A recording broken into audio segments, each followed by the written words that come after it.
Hi, team. This is George. Appreciate all the effort you've been putting into your projects. I know they've been going along at a fantastic clip.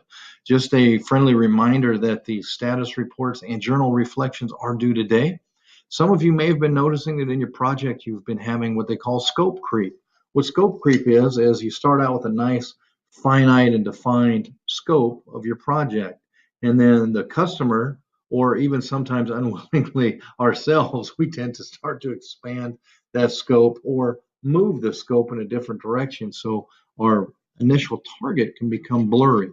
And that's what we don't want to have happen. Now, sometimes the scope does have to creep for because our customer may get new demands on them.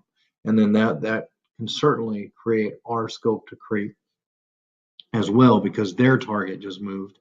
And when their target moves, our target moves. But now, what we have to do as designers is understand that there is never a perfect balance. We're constantly in a state of adjustment. So we're nudging this piece, nudging that piece. And sometimes if our customer is trying to get way out of scope, then we have to nudge them back so they're focused as well. And that is very dependent on who our customer is.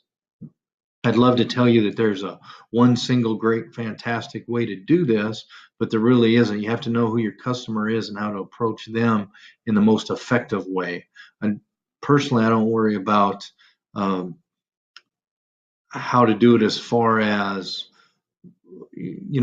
any feelings or anything like that. What I approach it is what's going to be the most effective, because when you approach it from that way, everything falls into place. Sometimes it works, sometimes it doesn't. So appreciate all the effort and have a fantastic week.